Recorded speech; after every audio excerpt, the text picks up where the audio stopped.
I don't believe that we have any health updates subsequent to Brandon Hyde's last press conference. I believe he addressed Evan Phillips's status. He's still rehabbing his elbow. Is not pursuing surgery. We feel he'll be ready for the season, especially with this delay in the season. Ditto for DJ Stewart. He'll be ready as well whenever we're ready to start, and he's doing really well. And yes, we've been in constant contact with Trey Mancini. I talked to him this weekend, checked in with him today. I talked to his agent.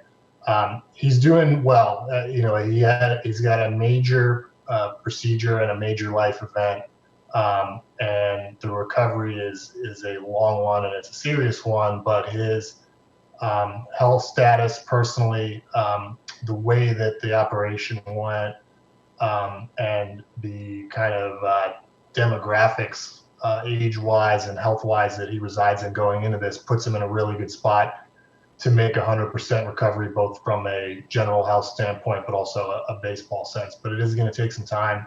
He's going to be out for months rather than weeks. And I know he's looking forward to talking to you all and to his fans soon. And I'm sure he'll do that very soon, and will provide some more personal ends of the details. But with us not knowing what or when this season will start and end, it's really hard for me to put his recovery timeline in the context of the baseball season right now. But as I said earlier, it's going to be a months-long process rather than weeks-long. But we're totally confident in the outcome and his eventual comeback.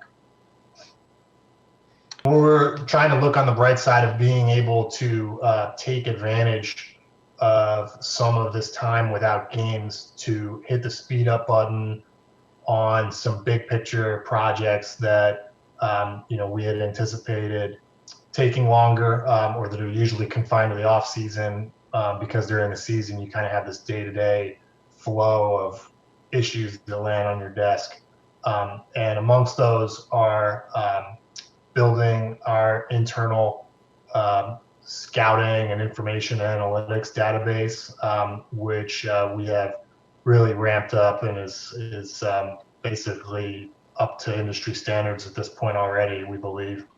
But also putting together, we're putting together a player development manual online, with video, with coaching literature, pulling all of our information from our video platforms into our scouting database. And there's a lot to keep us busy right now. And then our most immediate item is now preparing for the draft. And, we've launched a big set of meetings this week with our scouting department, and we had our first one today on that front. So we feel like we're in good shape there. But the bottom line is, as a new administration and as a team that we felt, was playing catch up a little bit in the infrastructure department and the digital infrastructure department, we've been able to, I think, leverage some of this time a lot better than we would have otherwise. I think just like anybody here, it changes for me day to day. We read national news, you read an article with some viewpoints, and we don't know what to think. I know that we're really trying to play, and the players want to play and the league wants to play, but we're also, all of us, very mindful of what the priorities are right now, and that's public health. And so that topic is going to need to be addressed in a satisfactory way before we can conceivably play. But it doesn't mean you can't plan, start to think. And I like the fact that we're hearing ideas, and that people at the league offices and across sports are working on scenarios for baseball to come back this year, because we really want to do it. We want to be a part of returning to a feeling of normal life. We think that sports will mean a lot to people, especially during this period of time, to have something to follow, even though it's just sports and it's entertainment. It's a very important part of our greater society, really across the world. And so I think it'll mean a lot when it comes back, and we want baseball to be a big part of that. So I'm really hopeful that we can figure out a way to do it and do it the right way. It's been really interesting. The NFL is preparing for the draft right now, and I've talked to some front offices in the NFL, and they're having to do it over Zoom and over conference calls on a much tighter time frame. And they have the added element of being able to trade picks during the draft, and so they're having to make a lot of really big decisions, and it's really different for them. But it's something that we can kind of pull it off nowadays. There's really good technology platforms. We can share screens. We can look at video together. We can talk. It hasn't been too bad. And I feel like, I've been saying this, I feel like we're as well set up for this as any scouting department, because we've got a staff that prioritizes putting work in over the summer showcase circuit, the Cape Cod League, working into the fall, getting our ducks in a row in the fall and the winter time. And then we also have a dedicated team of analysts in the front office that work on the draft. And those guys do it from video and data, even without this situation. So we kind of have the infrastructure in place to do things that way, to evaluate players that way. And obviously now we're having to rely on that a little bit more than we'd like to, because we're not getting live games. So it's interesting, but we definitely think we're going to be able to pull it off.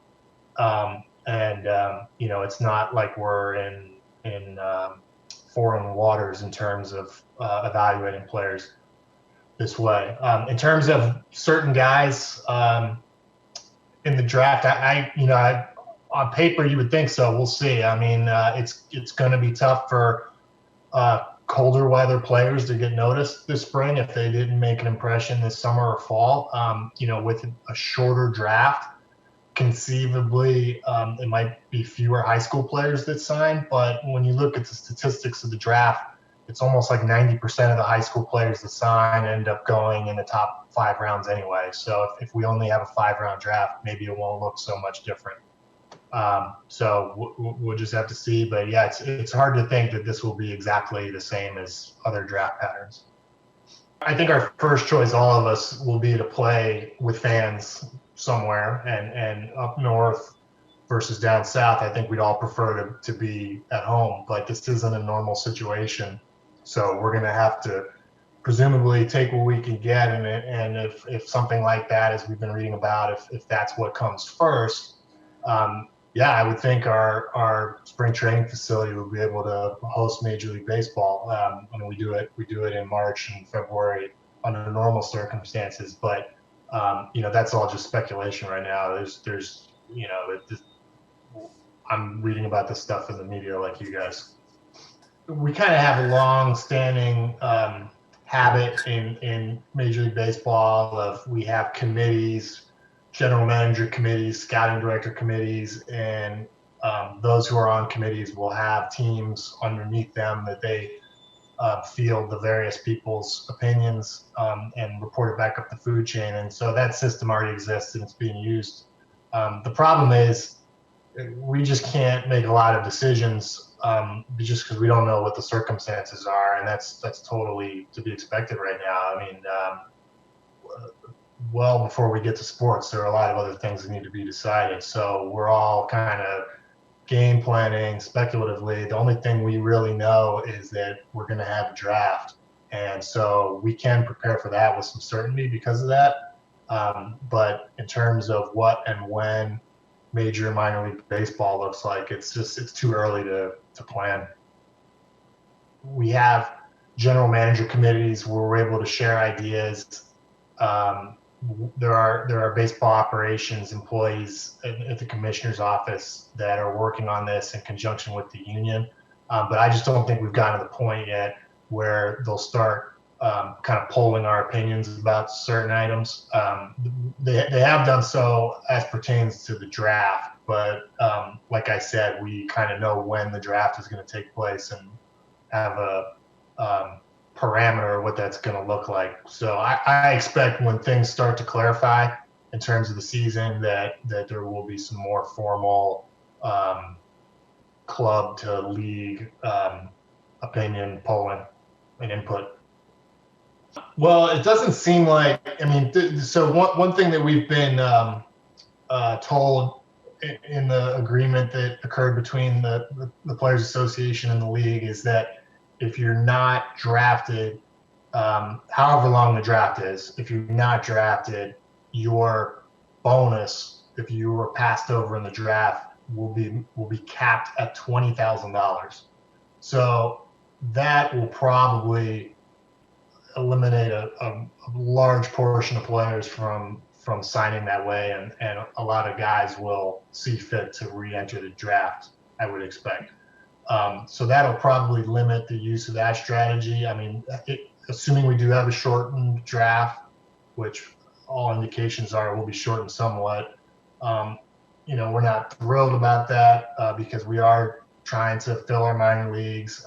We feel like we do a pretty good job late in the draft historically, kind of our group and our approach with some late picks. So we'll be missing out on that opportunities. But frankly, with everything that's going on, I from the Orioles standpoint, I'm personally happy and relieved that we're going to maintain our high picks. Those opportunities will still be available to the club because we actually, if you look at it, with the draft order right now, we got 4 picks in the top 75, which is a lot, and we got 3 in the top 40, and then obviously we have the second overall pick. So I mean that's a huge draft, and if that were to have been taken away from us, that would have been quite a blow. So I'll take that. I think given the circumstances, even a shortened draft, it's going to be a tall order to prepare for. So we'll just focus on doing a great job with those high picks. Yeah, I mean, there are so many things to think about, and that's one of them. I haven't quite gotten there, but if the summer showcase doesn't take place the way we're used to, it will, it's not great. We get a lot of useful information out of that. It's a great experience for the players. I think it's a big part of what sped up some of the development curve for high school kids nowadays is having that wood-bat experience and the travel experience and the playing against other pro caliber kids. But assuming that next year's spring is a lot more normal, we would be able to execute the draft. But even without the summer, but I really hope we can play some amateur baseball this summer. We're trying to obviously keep a big picture perspective here with everything that's going on, but we are in the baseball business, all of us, and our thoughts stick to baseball a lot too. And yeah, it's something that we're worried about for these kids. And like you said, I think it's we're all in the same boat. If the minor league players miss a substantial or total portion of the season this year, I mean, every organization will be impacted equally. But it will, with the way that pitching is handled nowadays, it will present some challenges for when baseball does come back, that you've got to worry about guys going from a very small number of innings to a more normal number of innings. And I just don't think we're there yet to starting to come up with solutions for that. Once we know how much baseball we're going to play this year, we'll start figuring it out at that point. But, right now our guys are doing the best they can to stay in shape on their own. The important thing right now is that they adhere to public health guidelines, which, makes it tough to keep your full training regimen going when you're a professional athlete. But our strength and training staffs are in touch with these guys. We're coming up with solutions so that they can work out privately and keep their arms loose. Some of our guys are throwing into nets if they have to in their backyard, and the hitters are hitting off of tees or machines, and we're doing the best we can. But these are all challenges that everyone's going to have to navigate once we have more specific information about when and how we're coming back. I guess I hadn't thought about what the minimum number would be. I mean, we're hoping to play as much as possible. I think we will play as much as we possibly can, and if it's a very, very short season, that I think obviously historically this season is going to be way different than anything that's ever happened in the history of the game, one way or another, no matter how many games we played. Anything that happens, from a standpoint of individual statistics or anything, I think is going to be viewed as an outlier, but it'll just be really an important season in a historical standpoint too. Once we get these problems solved, so I'm hoping that we play whatever we can play, and probably won't confine ourselves to some arbitrary numbers. We're staying prepared, but again, we are cognizant of the reason this is taking place in the first place, and it's a lot bigger than sports. So, if that happens, if that's ultimately the outcome, there's going to be other things to worry about. But we're trying to stay prepared and keep our players prepared under these extreme circumstances where they can't really go out and interact with a whole bunch of people in public, and they may not have access to the facilities that they're used to. In fact, most don't. And especially if you're a pitcher, you don't know when you're going to be asked to pitch off a mound again against the hitter, and how many innings you're expecting to throw. So it's totally uncharted territory. So we're having to hedge against a whole number of scenarios, and that's tough to do.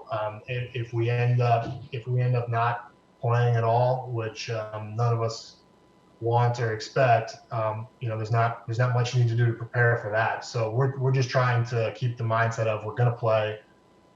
It's going to happen, and we need to stay kind of stand at the ready for when we're ready to ramp back up. Yeah, it's one of the big unknowns. I'm speculating anytime I talk about any of this, because none of us really knows what's going to happen. But I would think that if we start playing this year, that it might be a scenario where our entire organization is not ready to start playing all at once, and that does affect, kind of the pipeline that we're used to having. And so I think between adjustments to roster size or having like a taxi squad, there's going to have to be some type of adjustment made there. So yeah, it's definitely something that's crossed my mind, but again, we're so far from being able to address specific issues like that. But there will be that type of dynamic up and down the organization. For sure. And then pertains to the draft, all we know is that it's likely to be shorter. The shortest it would be is 5 rounds. It doesn't mean it's going to be that short, but they have agreed that if it is deemed necessary for it to be that short, they will make it that short. So obviously we've got to prepare for at least 5 rounds, but our staff is and has prepared as if we're going to draft 40 rounds. We want to know every player that's out there. If that information is not used in 2020, it'll still be useful for us in 2021. So we want to do the work now. The guys have done the work, and we're now talking through it and organizing all that info and figuring it out. So we're going to have like a full draft board prepared, and at some point before the draft, I'm sure we'll know exactly how many rounds that we're going to have, and so we'll whittle it down. It's not as much of a adjustment for the international. The way we scout there, we do it over a period of years, and much of our work for 2020 is already kind of in the can, so to speak. And we are really excited about the 2020 class and the kids that we're targeting and what we think we're going to be able to do in that class. And so it's just kind of a matter of when the signing period gets delayed until, if you read the agreement, that the league has the right to delay the signing period, and there's probably a reasonable expectation that that'll take place. But we feel like the work has already been done. If anything, it's probably going to impact future signing periods. That's more of the work that is being done right now by international scouts. They're working on 2021 and 2022. But given that that's so far out, the league will have plenty of opportunities, and the whole community will have opportunities to figure out a way to play catch up once those guys are able to get back to playing baseball. So I don't think this is going to have a ton of impact on international activities other than a delay. potentially delay these players signing. Yeah, I think at the major league level, it's more on an individual basis, and that's kind of what coaching is like for major league players. I mean, these guys have been professionals for 6-7 years and know how to work on their own. At the minor league level, we're having more structured opportunities for the players to jump on a group call and watch a presentation or get involved with something. And our player development staff have really taken that opportunity and run with it. So there's stuff going on every day that the players can partake in. But we're also mindful of the fact that these guys are home.